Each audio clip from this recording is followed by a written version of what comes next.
राष्ट्रीय सुरक्षा सलाहकार अजीत डोवल को प्रतिष्ठित लोकमान्य तिलक सम्मान दिया गया। डोवल को यह सम्मान गृह मंत्री अमित शाह ने पुणे में आयोजित कार्यक्रम में दिया। इस दौरान अमित शाह ने अजीत डोवल की जमकर तारीफ की। शाह ने कहा कि डोवल ने देश के लिए जो किया है वो हमेशा याद रखा जाएगा।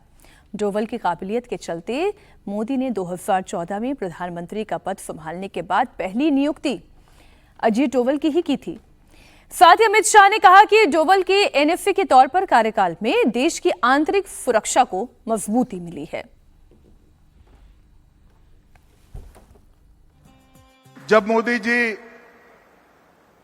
2014 में प्रधानमंत्री बने, उन्होंने सबसे पहला अपॉइंटमेंट प्रधानमंत्री के नाते किया था, तो प्रिंसिपल सेक्रेटरी का नहीं किया था, अजीत डोवल जी के एनएसए के रूप में चयन करने का काम किया। मैं गृह मंत्री के नाते कह सकता हूं, मल्टी एजेंसी सेंटर देश की आंतरिक सुरक्षा की रीढ़ की हड्डी आज बना है।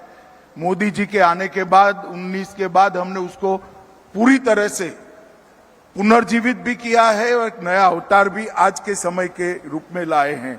परंतु मैक के स्थापक अध्यक्ष अगर कोई था तो अजीत डोभाल जी थे। उन्होंने ही मैक की नींव मजबूत नींव रखने का काम किया। एनएसए अजीत डोवल ने मंच से देश के युवाओं को संदेश दिया। डोवल ने कहा कि युवाओं को देश के लिए समर्पित होना चाहिए। देश का युवा इस समय को गवा नहीं सकता। साथ ही डोवल ने मोदी के नेतृत्व की भी तारीफ की। तम वेदनी किरण का संधान मांगता हूं। तम अंधेरे को कहते हैं, जो तम को वेद सके, जो अंधेरे से थ्रू मुझे क्या कहते हैं हम लोग उसको, जिसको नाइट विजन जिसे दे सके, तो तम वेदनी किरण का संचार मांगता हूं। जड़ता विनाश को फिर भूचाल मांगता हूं। ये जो जड़ भाव है जो कि आपको भ्रमित कर देते हैं, आपको उन दिशाओं में ले जाते हैं कि आप अपनी देश की, राष्ट्र की, मानवता की, समाज की जो सही दिशा है उसको छोड़कर आप निजी इंटरेस्ट की दिशा में चले जाते हैं, आप सेक्टेरियन इंटरेस्ट की दिशा में चले जाते हैं, चीप पॉपुलैरिटी में चले जाते हैं। विष का सदा लहू में संचार मांगता हूं, प्यारे स्वदेश के हित अंगार मांगता हूं। विष का सदा लहू में संचार मांगता हूं, तूफान मांगता हूं, विस्फोट मांगता हूं, चढ़ती जवानियों का श्रृंगार मांगता हूं। आज का जो यौवन है, आज का जो यूथ है, वो अपने आप को समर्पित करे, पूर्ण रूप से ये सोचे कि मैं राष्ट्र हित में ही करूंगा।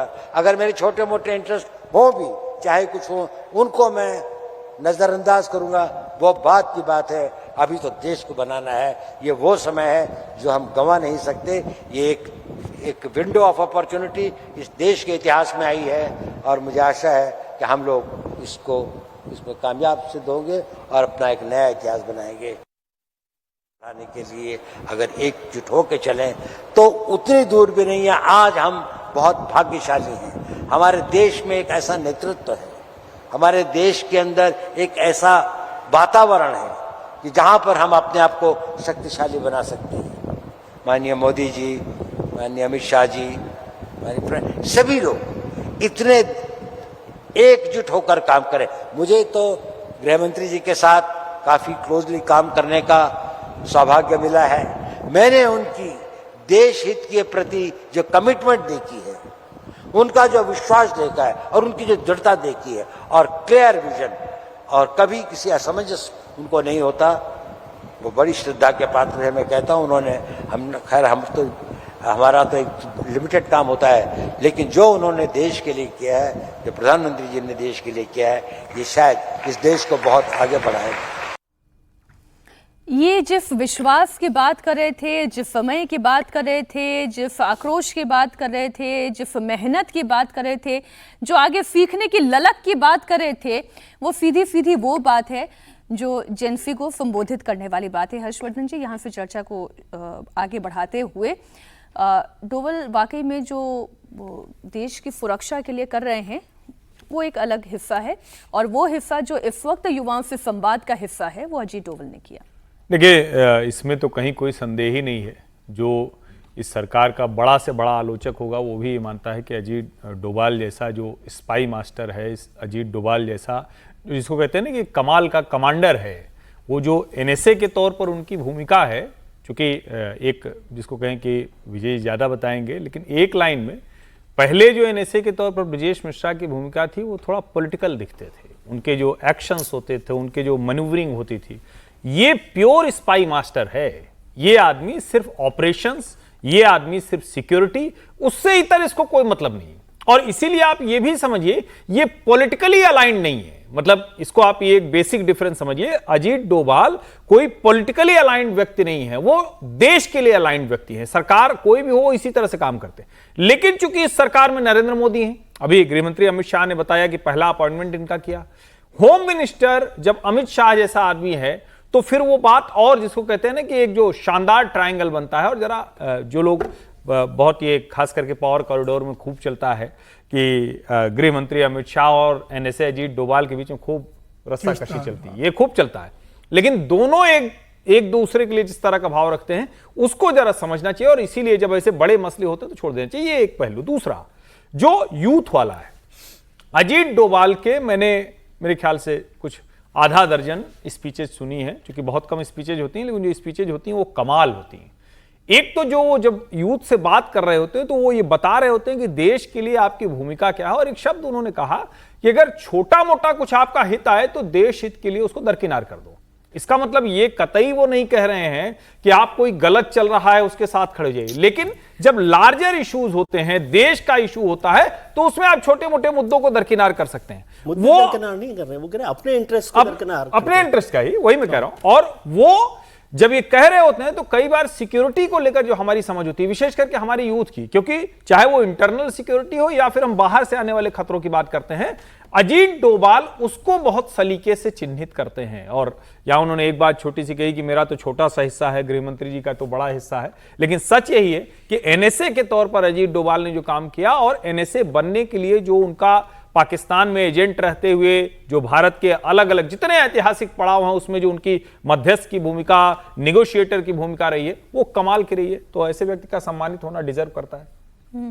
विजय जी, आपकी क्या राय है इसमें?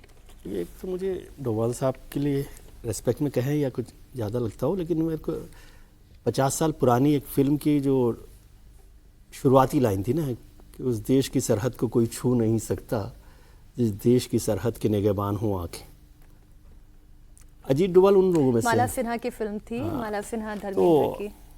अजीत डोभाल उन लोगों में से हैं, और अजीत डोभाल ने अपने आप को बहुत ठीक तरीके से बताया, डिफाइन किया कि वो लिमिटेड रोल प्ले करते हैं। अभी ब्रजेश मिश्रा जी का भी चर्चा हुई, मैंने दोनों ही लोगों के साथ थोड़ा सा मुलाकात रही है, हालांकि दोनों लोग इतने व्यस्त होते हैं कि उनके साथ मुलाकात होना ही बहुत मुश्किल काम है, लेकिन अजीत डोभाल साहब को थोड़ा सा पहले से भी मैं जानता था, और ब्रजेश मिश्रा जी के साथ रहा। तो ब्रजेश मिश्रा जी पॉलिटिकल माइंड भी थे, वो प्रधानमंत्री जी के पॉलिटिकल एडवाइजर के तौर पर भी काम करते थे, लेकिन अजीत डोभाल बहुत फिक्स तरीके से देश की सिक्योरिटी को लेकर काम करते हैं और उसमें इधर उधर नहीं होते। और दूसरी बात, आप यदि देखें इस सरकार के 12 साल पूरे हो गए, प्रधानमंत्री नरेंद्र मोदी और एनएसए अजीत डोभाल, दो ही लोग नहीं बदले, बाकी सब लोगों की भूमिकाएं, जिम्मेदारियां कुछ कुछ बदलती ही रही हैं। कोई मंत्री बन गया, कोई होम मिनिस्टर बन गया, कोई रक्षा मंत्री बन गया, कोई वित्त मंत्री बन गया, सब लोग बदलते रहे, दो लोग पहले दिन से कांस्टेंट है। गडकरी जी भी है, उनका भी विभाग नहीं बदला। अच्छा। गडकरी जी को कुछ परिवहन मंत्री कुछ ऐड होता रहा, कुछ करते रहे, उनको पार्लियामेंट्री बोर्ड से हटा दिया गया, बहुत सारी बातें होती है, लेकिन मैं कह रहा हूँ ये दोनों लोग ऐसे जिनको नहीं बदला गया। ये सरकार का, प्रधानमंत्री का उन पर विश्वास है। बहुत सारी चीजें हुई, लेकिन दो महत्वपूर्ण काम जो हुए एनएसए के तौर पर, वो है सर्जिकल स्ट्राइक, जिसे आप कह रहे हैं, दोनों बार जब पाकिस्तान में घुसकर पुलवामा की बात हुई तो दोनों बार, हाँ, पठानकोट, तो वो दोनों मसलों पर वो रहे। और एक बहुत बेहतर बात है कि एनएसए और होम मिनिस्टर हमेशा कन्फ्लिक्ट रहता है, इंटरेस्ट ऑफ कन्फ्लिक्ट है। इसलिए कई बार ये बात वाजपेयी सरकार में भी हुआ ऐसा कि ब्रजेश मिश्रा जी और अडवाणी जी के बीच में कन्फ्लिक्ट चलता रहा, हालांकि वो पॉलिटिकल एडवाइजर के तौर पे ज़्यादा हुआ, लेकिन यहाँ दोनों ही लोग का मिशन एक है। मैं समझता हूँ कि अमित शाह जी भी एक लिमिटेड तरीके से काम करते हैं, भले ही वो लिमिटेड मतलब बहुत फोकस तरीके से काम करते हैं। जब वो सिक्योरिटी पर काम कर रहे हो तो वो सिक्योरिटी पर काम करते हैं, संगठन पर काम कर रहे हो तो संगठन पर काम करते हैं। और ये दोनों की जोड़ी भी जो है ना अपने आप में एक इम्पॉर्टेंट जोड़ी है। और ये तो अच्छा है, इन दो की मतलब जो अभी दो मंच पे अमित आपके शाह हैं जी और एनएसए। एनएसए प्रधानमंत्री के साथ तो हो गई, क्योंकि प्रधानमंत्री उनको अपॉइंट कर रहे हैं, प्रधानमंत्री ने उन पर विश्वास जताया है। और 80 साल की उम्र है, 81 अमित साल की शाह भी उम्र है। हार्ड टास्क मास्टर हैं Hard task वो- और एनएसए भी जो है वो एकदम फोकस्ड है। 100% आप डोभाल साहब से मिलेंगे तो समझ में आएगा कि कैसे फोकस हुआ जाता है। यदि बच्चों को इन भाषण से की बजाय डोभाल साहब के फोकस बिहेवियर को देखें ना तो हम समझ में आएगा कि कैसे काम होता है। मैंने तो आप उनकी सोचिए जो- 80-81 साल की उम्र में देश का एनएसए रहना कोई, और हिंदुस्तान जैसे देश का एनएसए होना कोई आसान काम नहीं है।